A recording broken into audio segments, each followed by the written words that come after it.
Ladies and gentlemen, distinguished scholars, esteemed guests, it is my great pleasure to welcome you to the International Conference on Islamic Moral Economy and Finance 2025, held here in the city of Novi Pazar, Serbia. This event is not only a remarkable academic gathering, it is also a milestone for the University of Novi Pazar, which proudly serves as a host and organizer, together with our distinguished partners from the United Kingdom, the University of Dundee, and the International Waqf Fund. Through this partnership, we have built a platform that connects our local academic and business community with the global leaders in Islamic finance and moral economy. For the city of Novi Pazar, a historic crossroads of cultures, this conference carries a special meaning. Known for its youthful population, entrepreneurial spirit, and deep cultural heritage, Novi Pazar stands today as a bridge between Southeast Europe and the wider world of Islamic finance. Hosting such a distinguished event underscores the city's role as an emerging center of intellectual and economic dialogue. We are honored to welcome participants from a wide range of countries, including the United Kingdom, Turkey, Saudi Arabia, Pakistan, France, Norway, Portugal, Croatia, North Macedonia, Bosnia and Herzegovina, and of course, Serbia. Your presence here demonstrates the truly international dimension of IMEF 2025 and reflects our shared commitment to addressing today's pressing challenges, from the cost of living crisis and sustainable development to the ethical foundations of finance. Over the next 2 days, we will explore how Islamic moral economy and finance can provide answers to global questions, while also offering practical solutions for communities here in Balkans and beyond. On behalf of the University of Novi Pazar, the University of Dundee, and the International Waqf Fund, I extend my heartfelt gratitude to all speakers, panelists, sponsors, and attendees for joining us in this important endeavor. Together, let us make Novi Pazar not only the host city, but also a source of new ideas and inspiration for the future of ethical finance. To officially open our conference, it is my honor to invite our host and organizer, Director of University of Novi Pazar, Professor Dr. Suad Bećirović, to deliver his welcome address.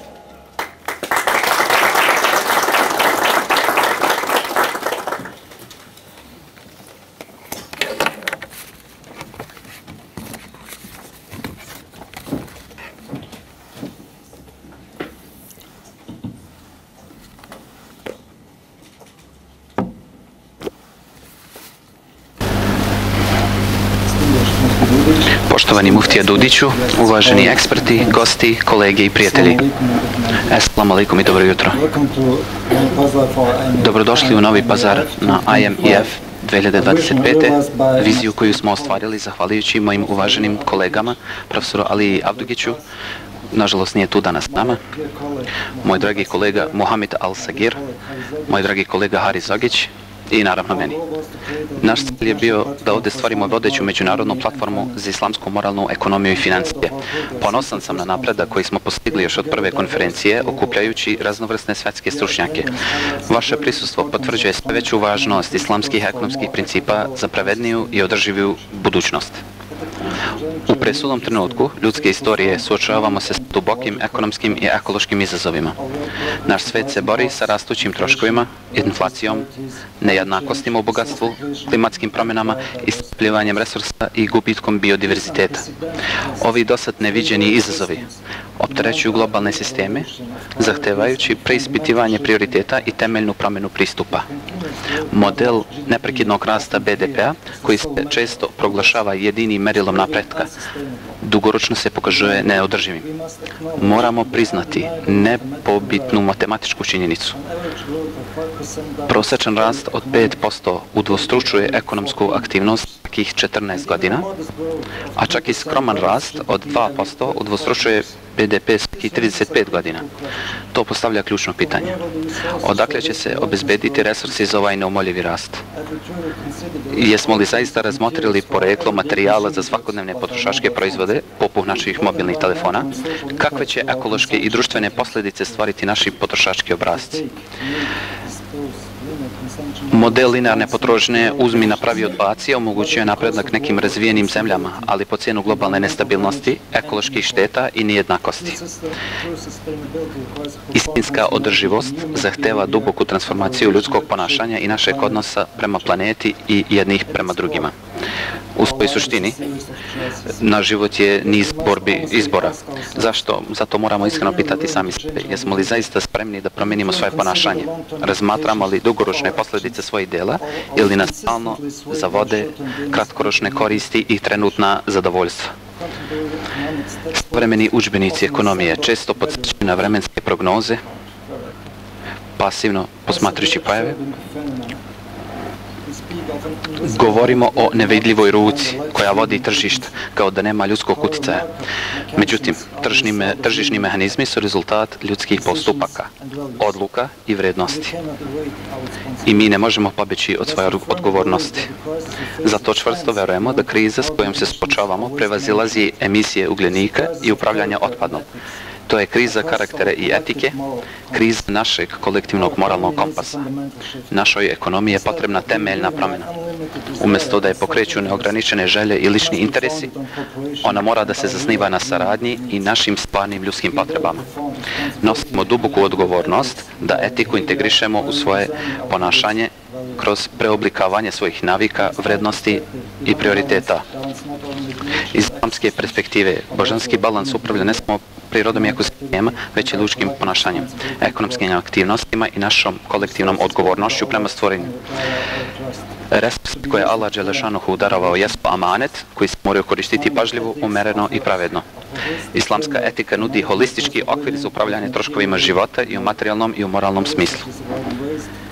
Vrednosti poput izbjegavanja rasipništva, podsticanja umerenosti, uklanjanja štete i obezbeđivanja pravednosti u transakcijama duboko su ukorenjene u islamskoj misli i u skladu sa principima cirkularne ekonomije.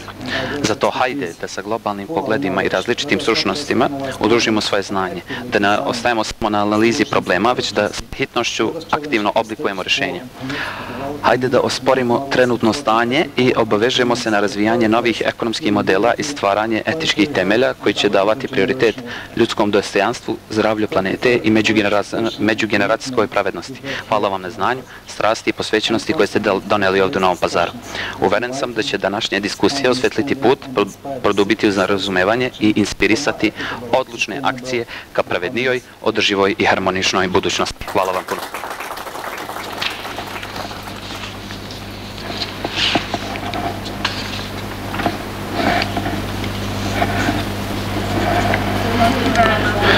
Hvala puno, rektore, za vaš inspirativni govor i za kontinuitet,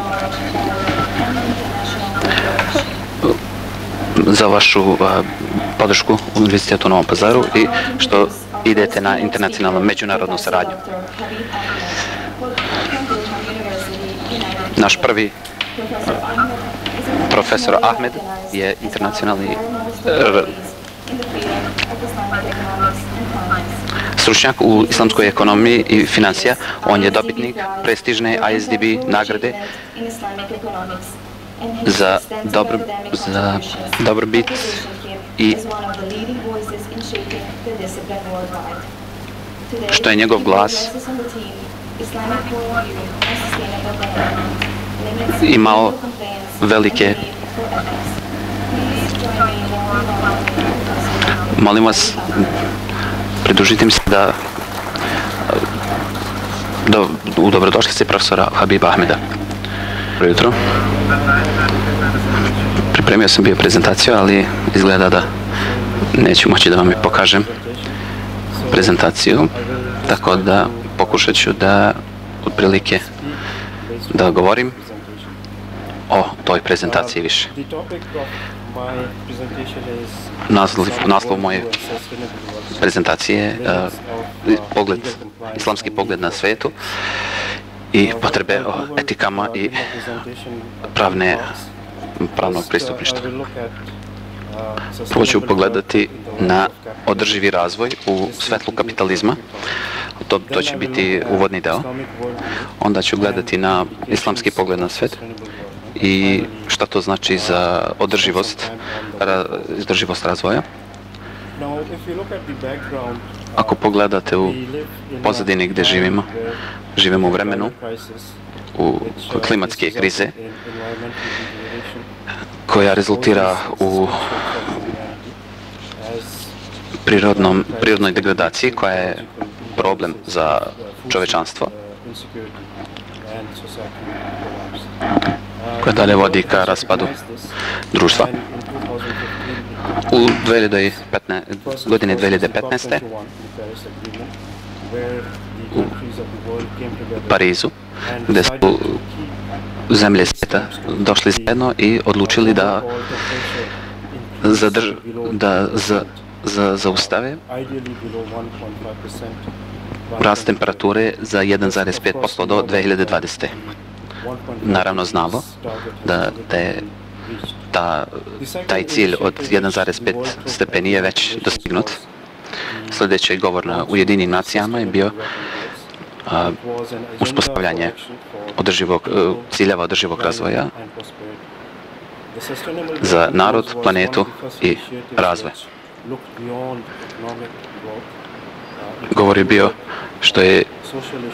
Govor je bio preko ekonomskog razvoja o problemima životne sredine.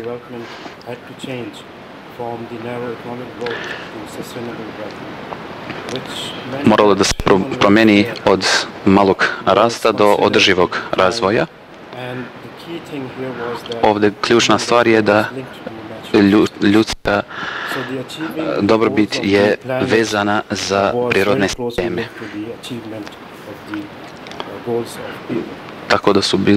Tako da ciljevi, naravno, prirode su usklađeni s ciljevima čovječanstva. Ako pogledamo neoliberalizam u dobu prosvetljenosti i kapitalizma, ovdje je problem privatnih prava.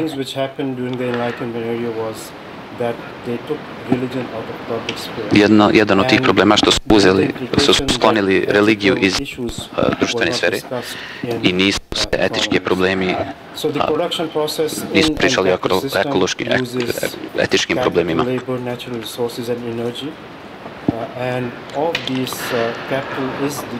Od ovih kapital je dominantni efekat produkcije koji pravi, naravno, dobit, zato se zove kapitalizam.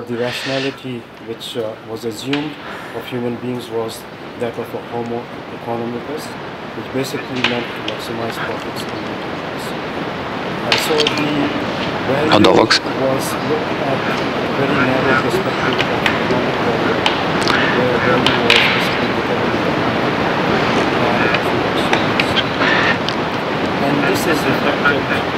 ovo se ogleda u manjku etičke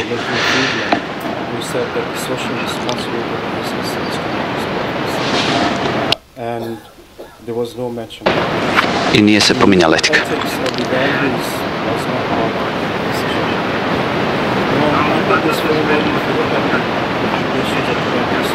Ako pogledamo aplikacije kapitalističkih moda financija, oni bukvalno fokusiraju se na maksimiziranje profita, koristi energiju i bez limita iskorišćava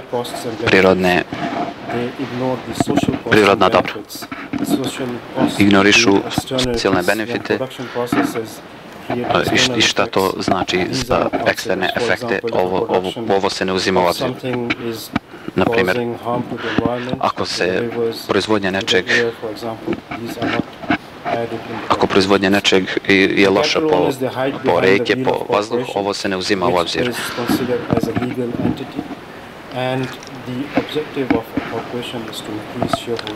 Objektiv svake firme je da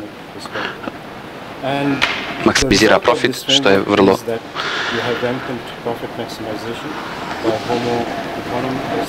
rezervisan pogled.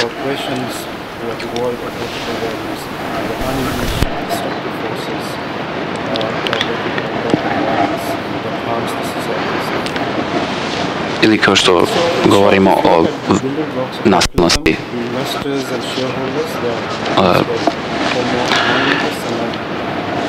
razvijanja, ali pošto ne možemo da vidimo na prezentaciji, kapital se nelegalno pravi.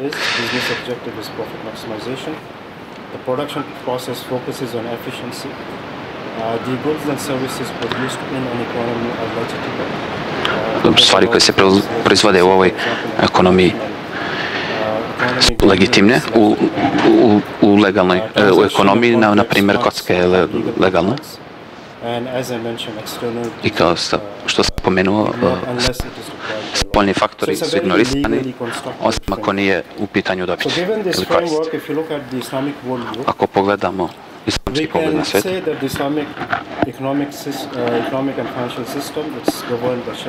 možemo reći da je islamski sistem vođen šerijatom.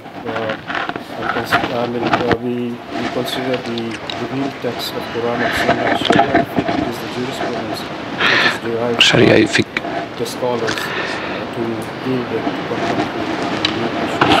Most of the economics and finance issues are the overall purpose of Sharia is to realize human well-being, which is basically enhancing the welfare of Muslims. Scholars, they say that if you want to summarize the Sharia in one sentence, it will be that Sharia is there to enhance welfare, maslaha, and prevent harm.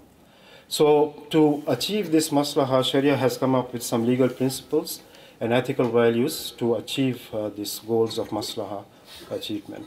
And of course, these ethical values come from the teachings of Quran and Ahadith, and they are captured in what we call maqasid al-Sharia and also qawaid al-fiqh, the legal maxims.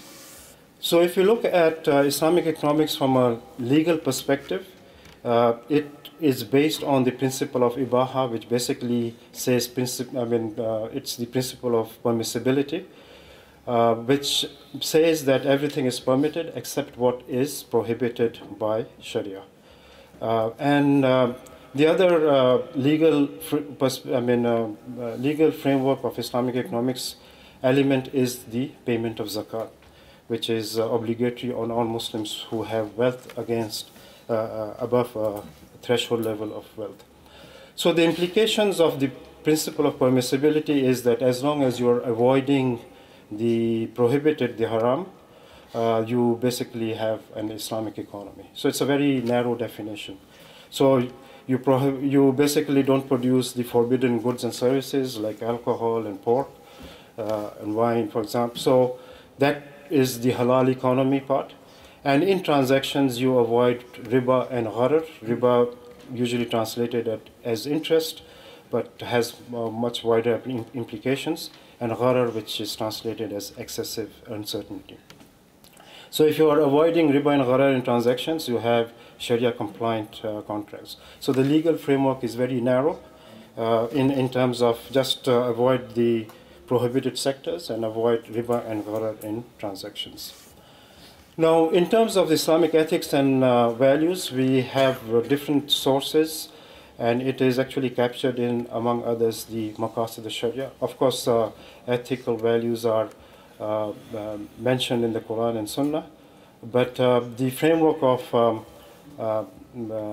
ethics in the context of an economy would be reflected in the maqasid al-Sharia. The general maqasid basically relates to human well-being, Ovdje se govori o dobrobiti čovjeka, o sebi, intelektu,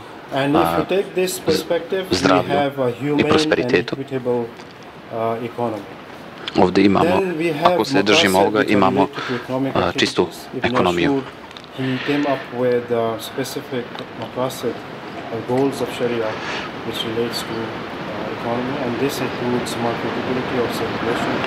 Ovdje također uključuje marketabilnost i cirkulaciju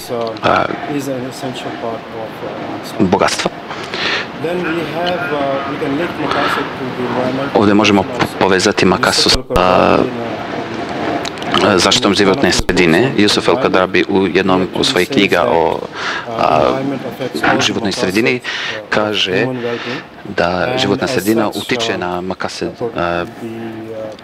čovečanstva i oni u tom slučaju braneći životnu sredinu, branimo i čovečanstvo. I onda dođemo do makasa.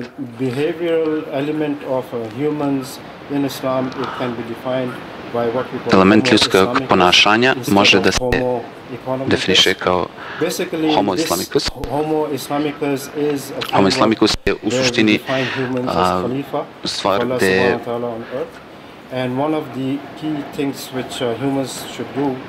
ljudi trebaju da održe prirodni red prema svim stvorenjima.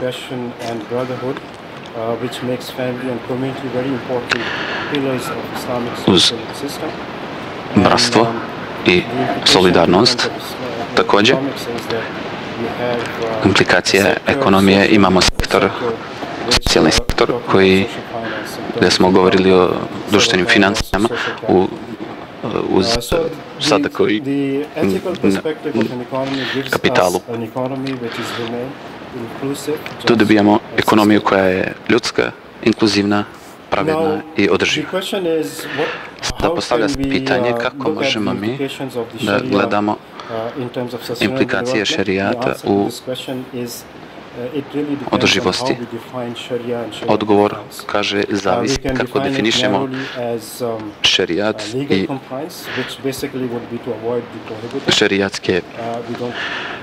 šerijatska načela, u suštini izbjegavati zabranjeno uz držanje uz legalnih i etičkih načela. U suštini kako gledamo na održivi razvoj kroz islamski ram.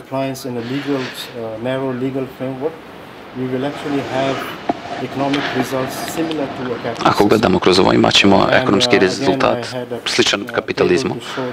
Imao sam neku tabelu ovdje u ovoj prezentaciji koji pokazuje ovo što sam pomenuo, ali su mnogo slični.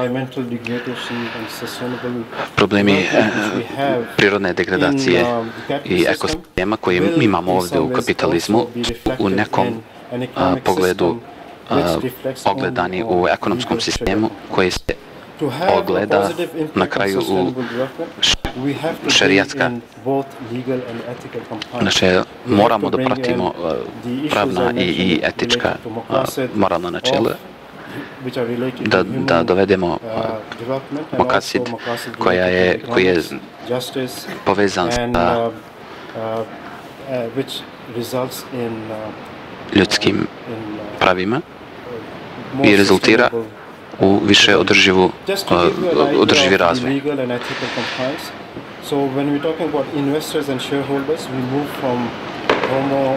Kada pričamo o investitorima i ostalima, imamo da smo halifu koji je reprezentativan ljudskim, to jest čovjekom.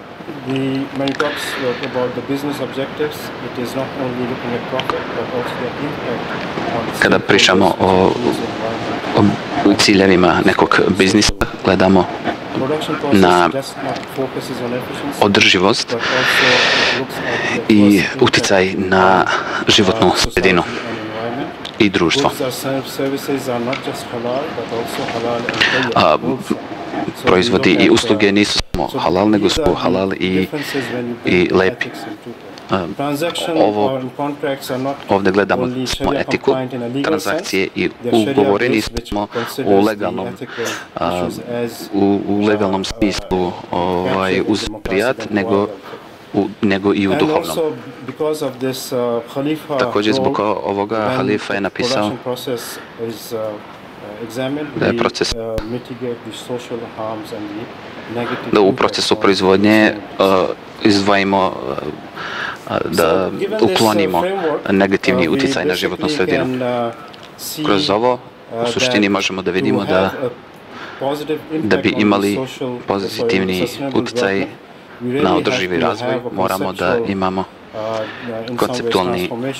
konceptualnu transformaciju razumevanja šta znači držanje uz šerijat, nije samo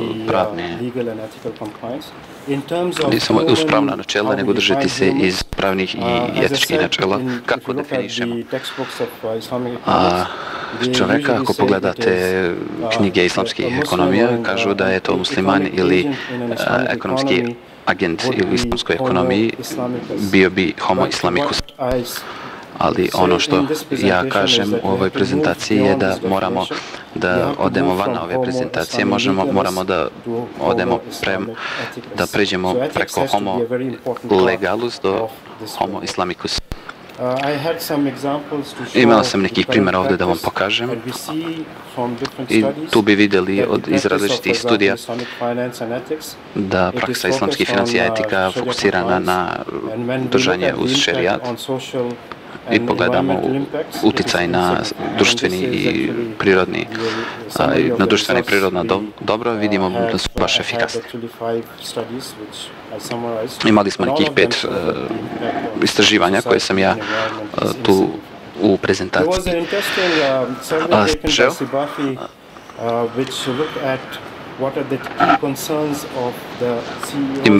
Imalo je jedno interesantno istraživanje iz 31 zemlje.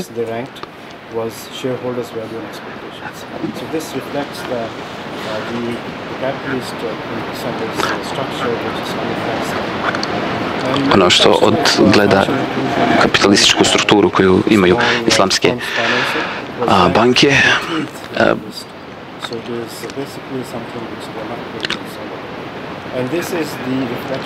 vidimo da je ovo o čemu govorim bilo 18. na listi, što nije bilo nešto što im je bilo od brige tada. Idući dalje, kako imamo islamsku ekonomiju? Kada imamo islamsku ekonomiju, moramo da imamo ljude koji imaju ova načela i drže se ovih načela. Kako pristupiti ovim ekonomskim agentima nije lako pitanje za odgovoriti. Moramo dovesti koncept kulturnog kapitala. Ima, pored finansijskog kapitala i stvorenog kapitala, cijela ideja kapitalizma je da je kapital prema ljudima koji imaju kapital, onda oni drže sve. Kulturni kapital govori o ljudskim bićima, normativnim aktama i o tome šta je čovjek u stvari. Ne obaziramo se na ovo mnogo kada pričamo o islamskoj ekonomiji, po mom mišljenju. Opet imao sam neki slajd gdje sam imao neke brojeve gdje bi vam pokazao neke procentaže. Kulturni kapital za dosta islamskih zemalja jeste, nažalost, slabiji od onih nemuslimanskih zemalja. Imalo je pitanje dosta ljudi, možemo li da verujemo ljudima. U ovom odgovaranju 14% ljudi je reklo da dosta ljudima možemo da verujemo.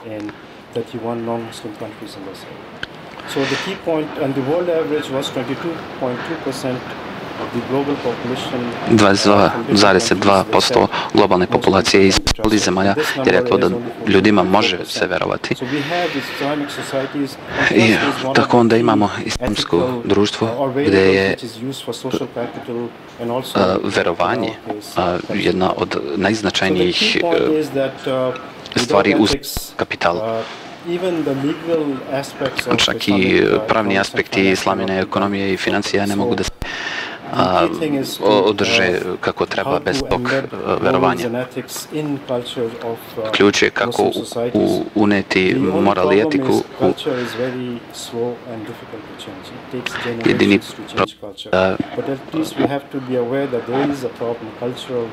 kultura je spora i teška da se menja. I ključni etički problemi je to što učimo o islamu koji se fokusira na rituali, pravnim principima i ignorišemo etiku toga. Kada ljudi ne praktikuju etiku, onda tu dolazi vlada sa pravilima i regulacijama da forsira tu neku etiku. U Maleziji smo vidjeli nekoliko inicijativa gdje vlada ima regulativu i imaju polise koji su u saradnji sa islamskim moralnim načelima.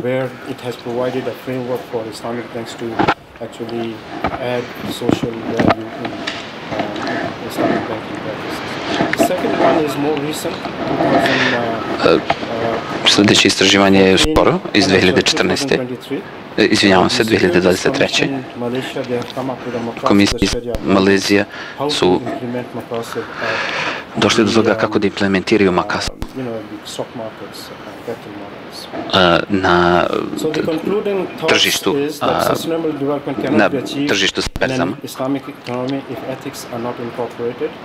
To remain relevant in the future, there is a need to broaden the meaning of Sharia compliance.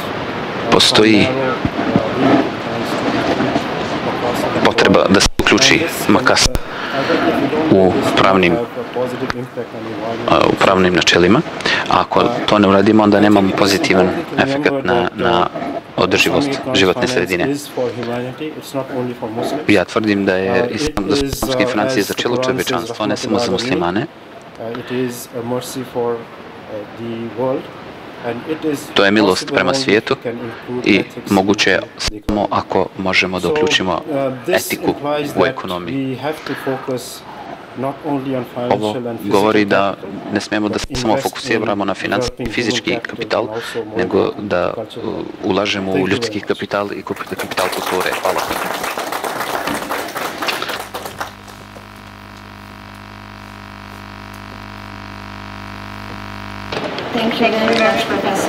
Hvala profesore Habib Ahmed za vaše poglede na etičke fondacije islamskih financija i održivosti razvoja. Naš sljedeći govornik je Ahmed Al-Bayrak iz Participation Bank iz Turske. Dr. Bayrak je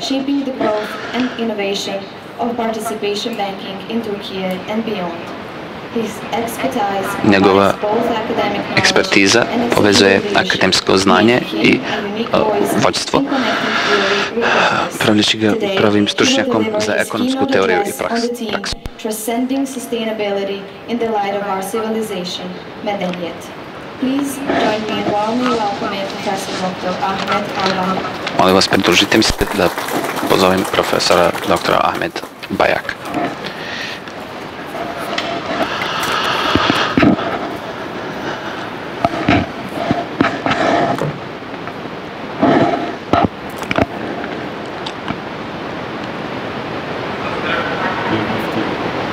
Poštovani muftije, Radiću, poštovani kolege, poštovani gosti, poštovani akademici, dame i gospodo.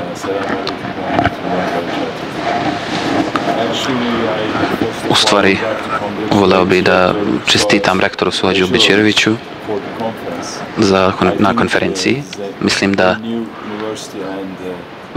je ovo novi univerzitet i mašala super je, odlična. Veliko hvala mom bratu Harisu Zogiću, ja ga zovem Hrabro srce, koji je doveo više hrabrih srca u ovom društvu.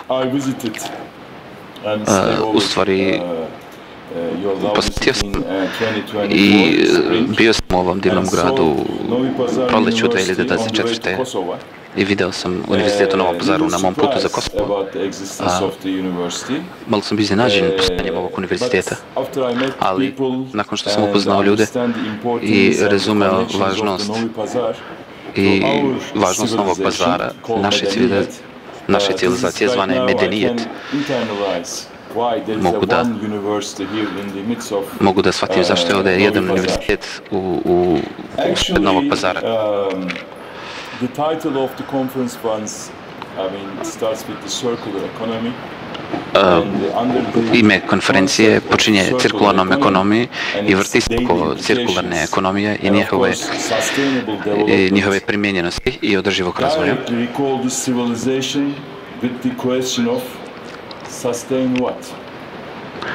Direktno moram da pomenem u Gazi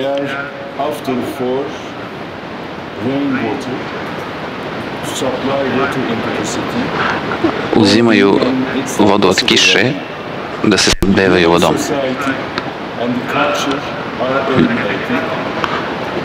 Ljudsko društvo eliminira sjeme i ruši grad i njegove ljude koje pokušavaju zadržati svoje vrednosti, što je mnogo i teško. Pokušavaju da održe tu svoju cirkularnu ekonomiju koja je mnogo teško i ne govorimo sad o genocidu, nego biocidu, što bi se reklo. Gaza umire, kao i naša civilizacija. Izgubili smo naše spanje i nadu u čovečanstvu. Tako, po mom mišljenju, treba nam nova svijest ili savjest za našu civilizaciju. Kad kažem naša civilizacija,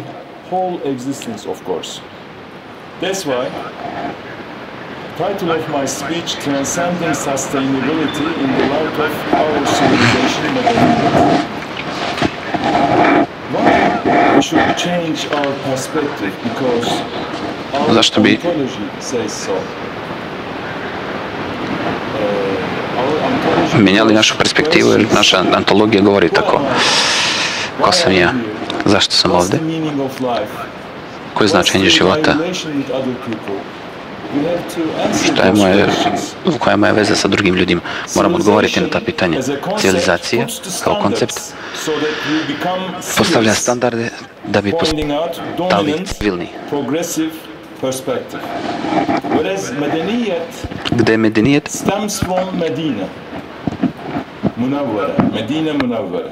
Potiče od reči Medine i Munevvere. When we look at the etymology of the word, is the combination of two words. To je kombinacija dve reči. El Medin, pozajmioc, El Dein, pozajmitelj.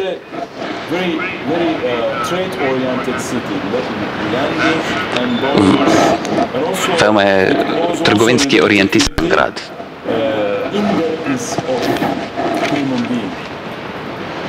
Meaning that as a human being we are always being interconnected and we are connected to society and whole existence because Allah subhanahu wa ta'ala organized and ruled those relations in Quran. As the Ahmed mentioned, as the Khalif of Representatives. Kao što je brat Ahmed pomenuo, halif je halifa i reprezentativac Allaha sallallahu alejhi ve sellem. Imamo nekih, moramo preuzeti neke odgovornosti. Next to the masjid, they establish new market called Al-Pazar. Ja, pravi medenijet postavljen, pravi novi market zvani Novi Pazar. Zato je Novi Pazar jedan od centra našeg medenijeta. Toliko je važan. I nije slučajnost da se ovdje stajemo danas u Novom Pazaru.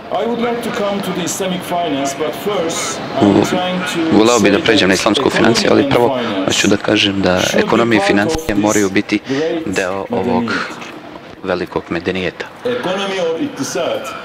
Ekonomija ili iktisad, jedan od teza civilizacije, uključuje sve dnevne ekonomske aktivnosti, naravno. Medenijet opisuje sebe sa sistemom vjerovanja i legalnosti, pravnosti i etičkih principa i ekonomskih sistema. Financije su rezultat svega pomenutog. Kada razmišljamo o islamskim financijama, uvijek mislimo da nešto nedostaje. Muslimani kažu da rade sve ostalo. Vidim nasmijane lice. Rade sve, ali nije to dovoljno.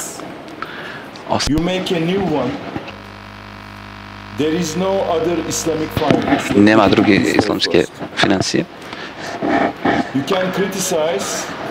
Ne možete da kritikujete.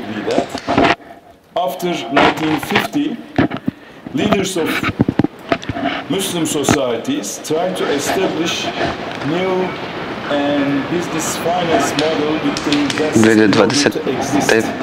Ljudi su pokušali da naprave model da bi ostali u polju ili areni. Yes, even though as Islamic finance is very well accredited. Iako je islamska financija veoma dobro akreditovana, mnogo povezana i prevedena u konvencionalne financije i bankovne sisteme. Veoma praktično. Više održiva nego konvencionalni sistemi i dalje ne može da predstavi nove ili alternativne finansijske sisteme. Moramo to priznati. Zašto? Ajde da razmislimo o tome. Naravno, imamo sva pravo da kritikujemo, ali da priznamo isto gdje je naš medenijet, gdje naš medenijet stoji sada i kako sve naši financijski sistemi, koji je ugao između njih dva. Medenijet se može dobiti samo kada imamo prave institucije. Te institucije mogu samo da se ostvare ako preuzmemo odgovornosti na sebe. I svi smo u dugu. Kao što je Alija Izetbegović rekao, kao ljudi, mi smo smrtonosni.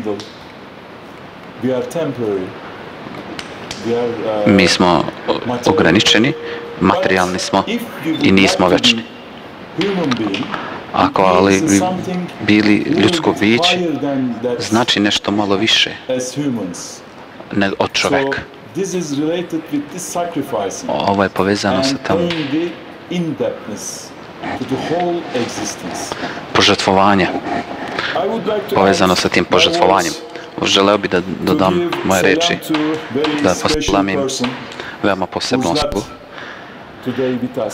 koja nije ovdje s nama danas, malo je zauzet, koji nije čak ni musliman, mnogo daleko od našeg geografskog položaja. On je iz Brazila, ali i dalje still here i in dalje us. ovdje sa He's a nama brave heart. u duhu. On je također hrabro Ladies and srce. gentlemen, Dame i I gospodo, would like to send voleo bi da pozdravim really ili da heart-feeling salam to Tiago Avila. da poselamim, da srdačno poselamim Tiago Avila, Thank you so much. Assalamu alaikum. vodiča Tiago Avila. Hvala vam puno. Selam alejkum.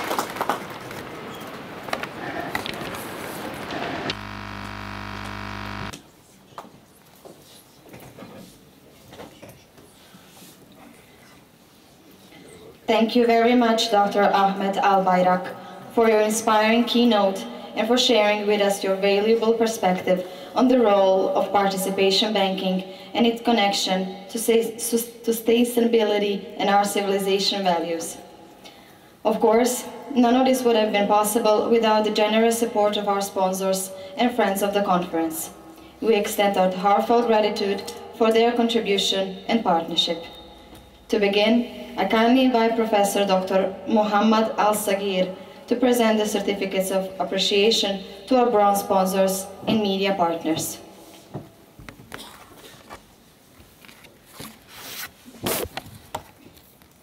Sanjak TV.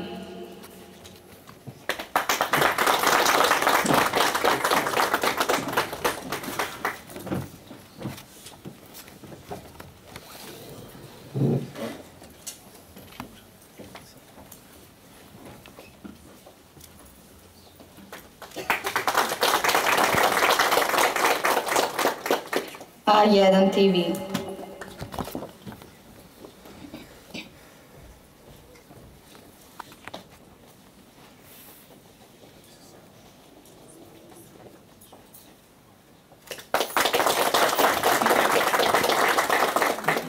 Tortesani.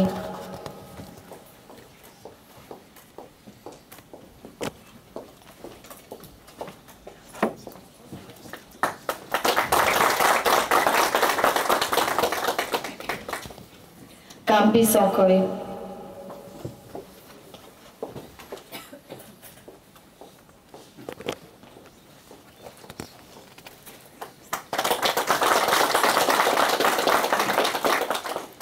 Gazoza.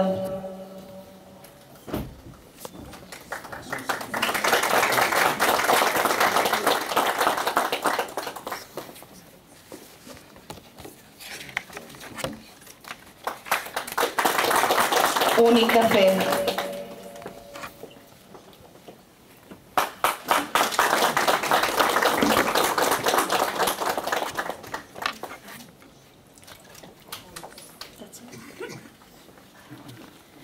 Now, I would like to call upon our rector, Professor Dr. Suad Bečirović, to present the certificates of appreciation to our silver sponsors.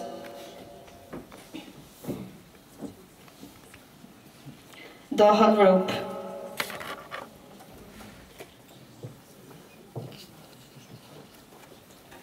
Sara Namještaj.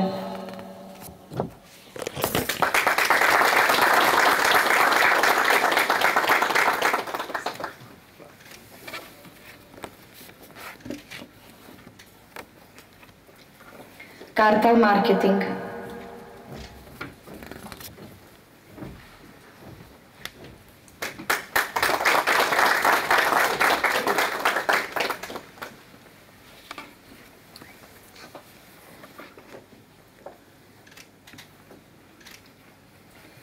Divan Hana.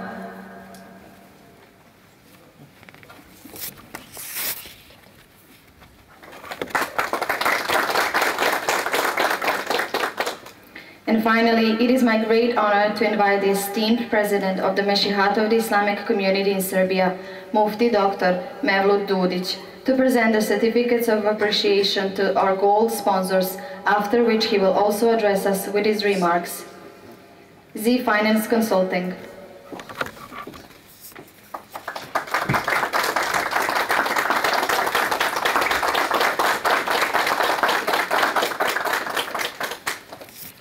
BM Mjenjačnica.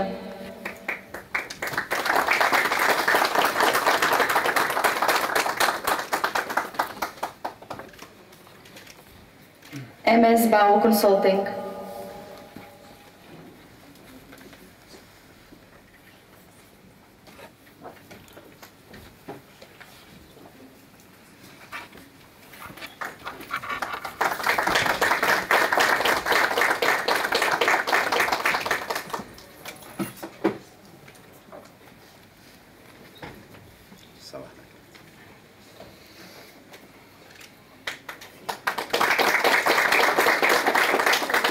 We also express our gratitude to MTEL Turkey and Kvele Motel for supporting this conference.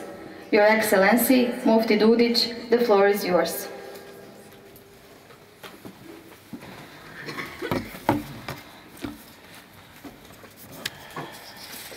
Dame i gospodo, braće i sestre, poštovani prisutni, evo, počašćen sam da sam dio ovog velikog događaja ovdje na najznačajnijem mjestu u Novom Pazaru i Sandžaku, na Internacionalnom univerzitetu koji je osnovan prije 22 godine i bio je nekad i ovo naš san da možemo govoriti o islamskom poslovanju, bankarstvu i islamskom poslovanju. Zato mi dozvolite da vas najiskrenije pozdravim i poselamim i zaželim da se osjećate ovdje u ovom prelijepom ambijentu. Velika mi je čast i zadovoljstvo da danas ovdje u Novom Pazaru otvorimo konferenciju posvećenu jednoj od najvažnijih tema našeg vremena, upravljanju troškovima života kroz prizmu islamske moralne ekonomije i finansija. Današnji svijet suočava se sa brojnim izazovima, rastućom inflacijom, nesigurnošću na tržištima, sve većim pritiscima na porodične budžete i krizama koje pogađaju najranjivije slojeve društva. Upravo u takvim okolnostima postaje jasno da finansije ne mogu biti shvaćene samo kao tehnički mehanizam za ostvarivanje profita, već prije svega kao moralni instrument izgradnje pravednijeg društva. Islamska ekonomija nudi alternativu koja se temelji na principima pravednosti, zabrane kamate, dijeljenje rizika i usmjeravanje kapitala ka održivom razvoju. Ovi principi nisu samo religijske smjernice, oni su i univerzalne vrijednosti koje mogu doprinijeti ekonomskoj stabilnosti, smanjenju socijalnih nejednakosti i jačanju povjerenja u ekonomski sistem. Danas ćemo slušati o praktičnim aspektima ovih vrijednosti, kako islamske finansije mogu pomoći porodicama u svakodnevnom životu, kako se mogu razviti poreski odgovorne prakse, te kako se sve to može povezati sa ciljevima održivog razvoja. Uvjeren sam da će ova konferencija biti prilika da eksperti, profesori, studenti i donosioci odluka zajedno razmotre rješenja koja nude islamska moralna ekonomija i finansije. Vjerujem da će diskusija otvoriti nove perspektive i podstaći konkretne inicijative koje će koristiti našem društvu i našoj zajednici. Kad se nekada bude pisalo o islamskoj ekonomiji i islamskom bankarskom sistemu na prostoru Novog Pazara i Srbije, nezaobilazna tema će biti i ovaj današnji događaj i svakako doprinos koji je dao Univerzitet u Novom Pazaru. Prije 20 godina ovo je bila tabu tema i na ovu temu se haman nije moglo ni govoriti, ako se izuzme ulema i imami koji su podsticali i govorili o islamskom bankarstvu i finansijama. Na drugim mjestima to niste mogli čuti. Evo danas hvala Bogu, i posebno smjeru Departmanu za ekonomske nauke, našim profesorima koji se ozbiljno bave ovom tematikom. Mi slobodno danas govorimo i želimo da damo svoj doprinos kako bismo pomogli u ozdravljenju društva, a posebno ekonomskog sistema. Dozvolite mi na kraju da se zahvalim rektoru univerziteta, organizatorima, partnerima i učesnicima što su omogućili da se ovakav skup održi upravo ovdje u Novom Pazaru, gradu koji ima bogatu tradiciju duhovnosti, znanja i trgovine. Želim vam uspješan i plodonosan rad, a našoj konferenciji da doprinese boljem razumijevanju i širem prihvatanju islamske moralne ekonomije kao temelja stabilnog i pravednog razvoja. Hvala vam. Assalamu alaikum wa rahmatullahi wa barakatuh.